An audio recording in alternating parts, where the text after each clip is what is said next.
Beatrice Paisley closed her watch and placed it back in her pocket. She had a very busy day ahead of her. After a brief stretch in the early morning light, she roused herself. She got up from behind the bus stop bench where she'd made her bed the night before.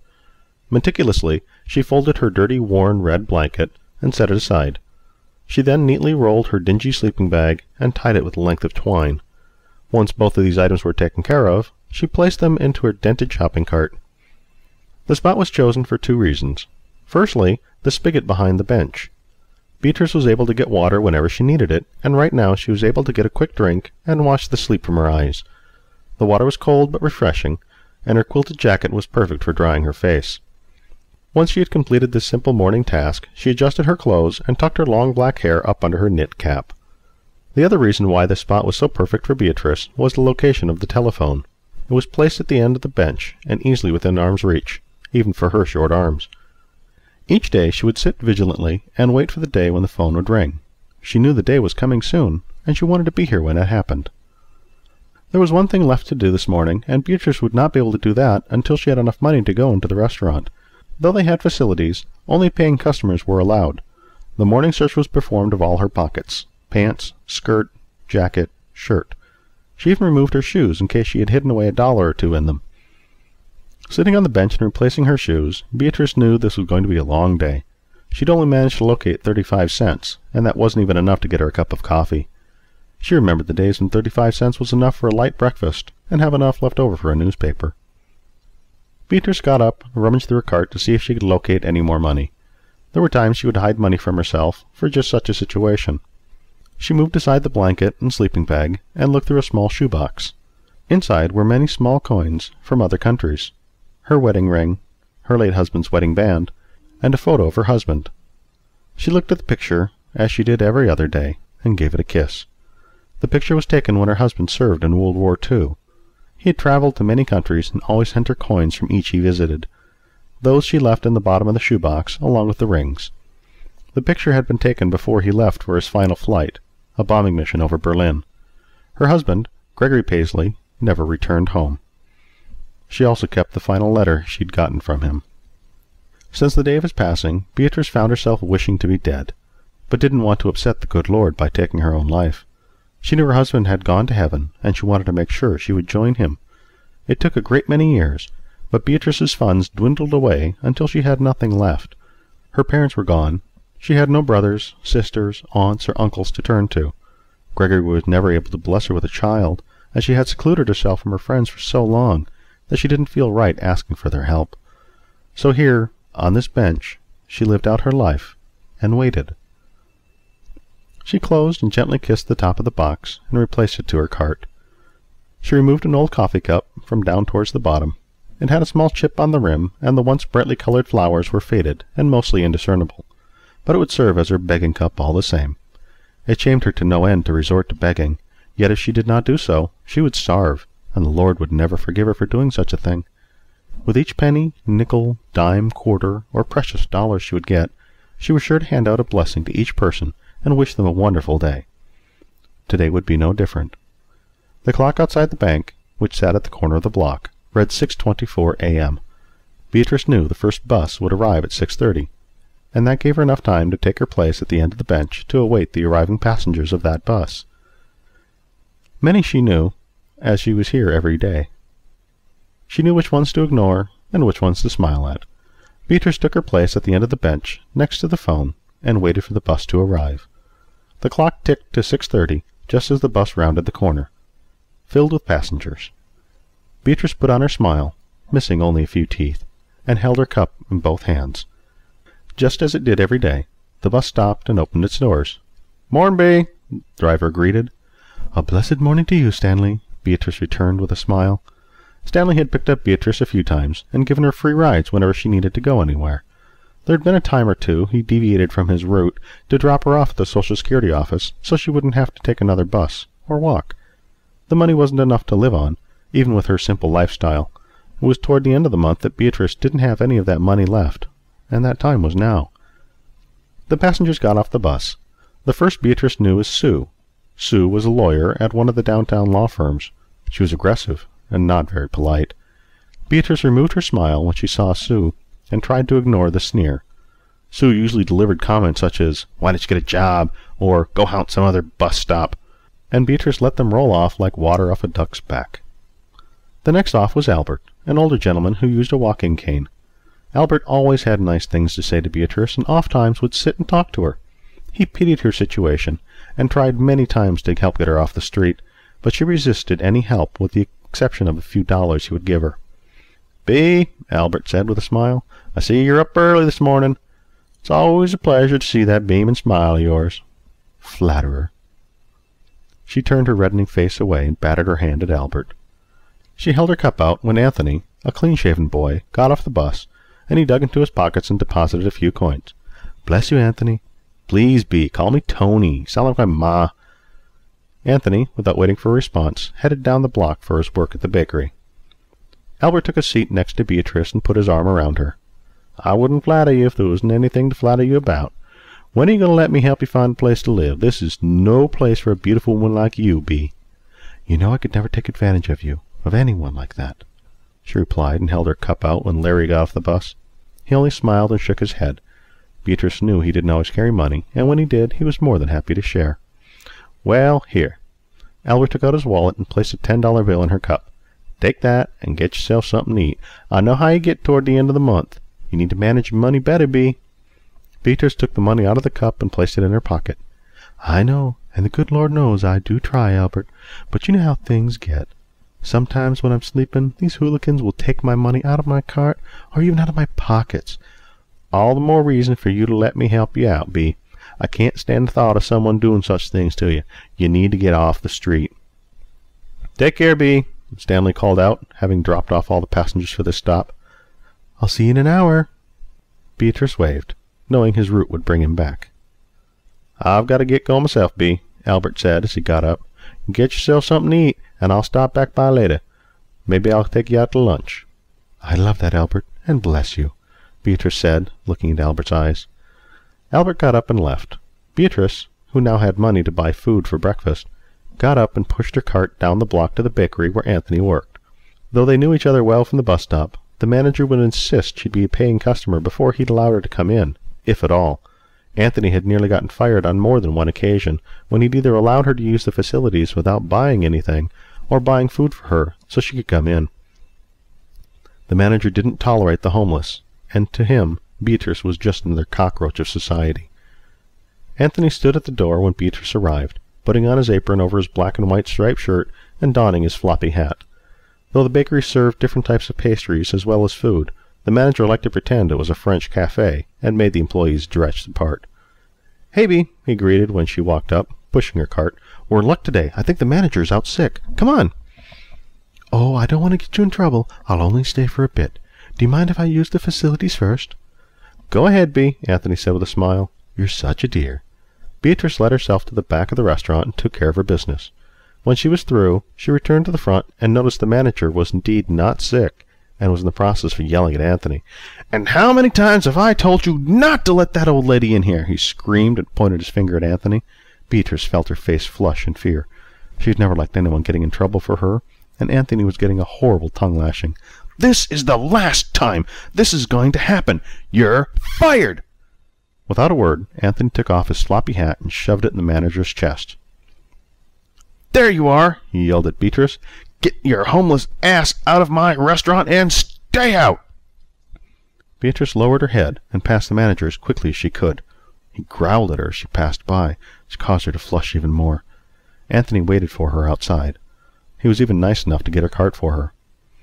"That man don't got a good bone in his body," Anthony said with a scowl. "Don't know why I worked for him for so long."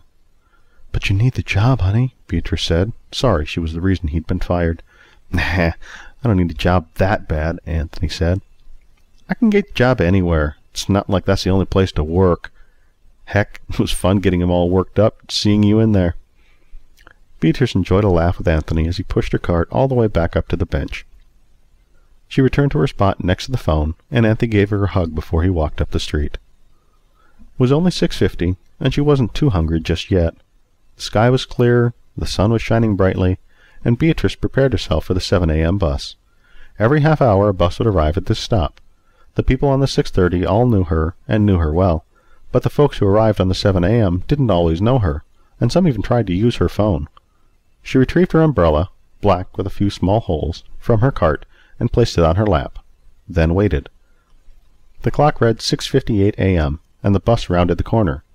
Chin, the driver of the second bus, was usually ahead of schedule. Because of this, Beatrice knew he wouldn't give her anything but a few words. These usually consisted of, "Hey, get off that bench!" It always made her smile in the way he would deliver these words. Today was no different. "Hey!" Chin yelled as he opened the door. "If you not going to ride bus, you get off bench! I call security this time! I mean it, lady! Get off bench or I call!" The threat was empty, and both knew it. Beatrice just smiled at Chin, as she always did. Only two people got off the bus. A young man dressed in a suit, and a young girl wearing a leather coat, torn nylons, and a black skirt. Her hair was messier even than Beatrice's, though certainly intended to be in such a state of disarray. The man walked down the street, but the young girl spat her gum on the ground and pulled out a piece of paper from her jacket pocket. She unrolled it and walked to the phone. "Don't use the phone, dear," Beatrice said in a sweet voice. "Why not?" "I don't let anyone use this phone." "Yeah, well, you aren't going to use it. It's a public phone, and I'm going to use it. Please, dear, don't use the phone." "Shut up, hag! I'll use this phone if I want to." The girl's hand reached for the receiver, only to be stopped by Beatrice. "I asked nicely, dear. Please, don't use the phone." "Back off! Now get away from me. I'm going to use that phone." Beatrice stood and held the umbrella in front of her, defensively. She then positioned herself in front of the phone. "No, dear, you're not." "Freak!" The girl spat at Beatrice's feet, but just as Beatrice wanted, the girl left. Beatrice waited to make sure the girl really left. Sometimes they liked to sneak back and try and use the phone, despite the warnings they received. The girl never looked back, and instead crossed the street and went down the block. Beatrice assumed she was headed to the mall, where most girls her age would go. The day continued on and off like this. Some people would get off and, without her asking, give her money. She was sure it made them feel better, and she never turned down monies given. Only a few people would try to use the phone, and always she would be able to convince them not to. To find another phone was always an option when faced with Beatrice, armed as she was with her umbrella. Starting at 11 a.m., the buses came every 15 minutes, until 2 p.m. Being that the 10:30 a.m. had just left, Beatrice knew she had a few minutes to spare to get something to eat.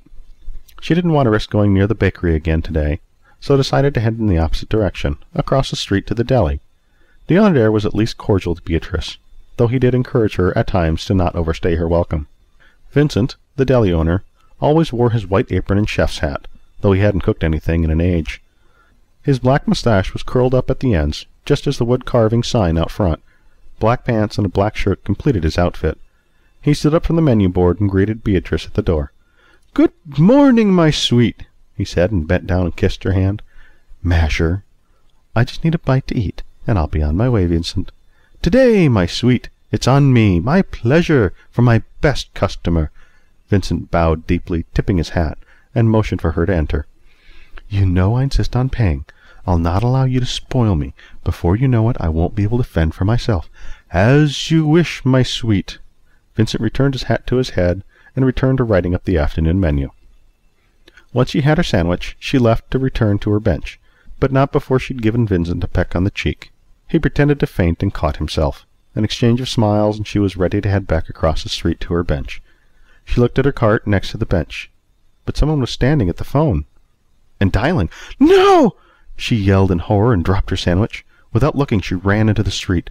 The man wore a black suit and had short brown hair. She yelled again, and the man turned to look at her. She stopped in the middle of the street and could only stare. The face looking back at her was her husband's. The screech of tires and the blare of a car's horn made her look away and focus her attention on the car. She had no time to move out of the way, but God was with her as the car made a full stop. Vincent ran from the deli and looked out over the scene. Beatrice had her hand on her chest and looked near collapse.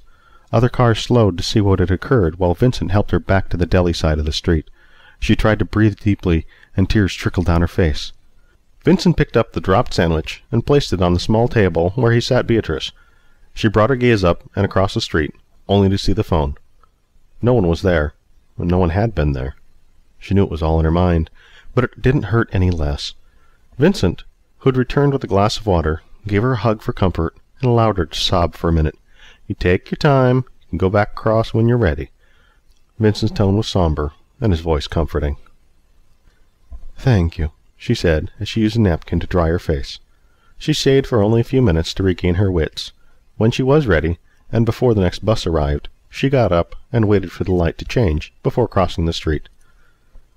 After the 11 a.m. bus had left, she proceeded to eat her lightly abused sandwich, enjoying every bite. Though Vincent didn't cook or make any food, he'd handpicked a fine crew who worked with the same love he used to. The day proceeded with only a few interruptions. Most people didn't try to use the phone, and she was able to convince those who tried to find another for their use. She only brought her umbrella to bear upon one man who didn't think she was serious. He'd been rude enough to track down the police and file a complaint. Officer Ron was nice enough to only give her another warning and informed her to stop hitting people. Much later in the evening, after the sun had gone down, the street filled with more traffic. Beatrice guessed that it was Friday night, as the night before the traffic was much lighter. This was one of the days she dreaded, as many of the younger folk didn't understand her and pressed the issue when she denied them use of the phone. Most of the night passed by without event. Most of it. 3 young men, obviously drunk, rounded the corner of the block and saw Beatrice sitting quietly next to her phone. "Hey, lady, how long you going to sit there?" one taunted as he flicked his cigarette onto the street. The youth looked just old enough to be out of high school. He was only slightly bigger than his friends, who followed closely behind him and laughed at his comment. "So what's up with you anyway? All you do is sit there." "Why?" Beatrice held her tongue and gripped her umbrella tightly. As long as they didn't try to use the phone, she wasn't going to dignify them with an answer. The youth lit up another cigarette and sat down next to Beatrice. He blew the smoke in her face and caused her to cough. "What's the matter? Cat got your tongue?" The youth and his friends laughed as if it was the funniest thing that any of them had ever heard. Beatrice pursed her lips and pulled her umbrella closer to her body. The youth continued his taunting. It wasn't until one of his friends reached for the phone that she let out, "Don't use the phone!" "What? What's up with you, lady? It's phone!" The youth made the mistake of reaching for the phone. Beatrice smacked his hand with the umbrella, not enough to hurt him, but just to let him know that she was serious. "Ow! What was that for?" "I said, don't use the phone." The one with the cigarette let out a howl of laughter and pointed at his friend. This only made him angrier. He took the umbrella from Beatrice's hand and threatened to hit her with it. She cringed in fear that he may actually do so. He instead took it in both hands, broke it over his knee, and tossed it into the street. He reached once again for the phone. Worried and defenseless, Beatrice put herself between him and the phone. "Come on, lady, I gotta call a taxi. Get out of the way. Go use a different phone." "Look, I only need it for a minute and then you can have it back. Now get out of the way, lady." "No." "Come on, Gus, we'll go somewhere else," the youth with the cigarette said. As he got up off the bench, he flicked his cigarette into Beatrice's shopping cart. It fell between the blanket and the sleeping bag, and she could only watch as it smoldered. She was torn between rescuing her possessions and protecting the phone from use. Her possessions won. She moved from the phone to her cart and began to dig through it, unaware that the 3 had other plans for her torment. The one called Gus got behind her and grabbed her, squeezing her arms to her side. The other 2 approached the cart. "As fast as you let this cart, there must be something pretty important in here. What do you say we have a look?" He pulled the cart out from between the phone and the bench and toward the street. He and the others began to rummage through her belongings. She gasped as they moved the blanket and sleeping bag and removed the top of the shoebox. "No! Get out of there!" Beatrice stomped her heel onto Gus's foot. He yelped in pain and released her. She lashed out and pulled the cart, trying to free it from the prying invaders. The 2 pulled against her, surprised at her strength. They shook the cart back and forth twice, and she lost her grip. The 2 weren't expecting the cart to come free, and it rolled from their grasp. It had only one place to go: into the street. Being that the night had worn late, the lighter traffic was moving faster. The car hadn't seen the cart enter the street and collided with it with a loud crash. Beatrice let out a cry as the 3 youths laughed and ran from the scene.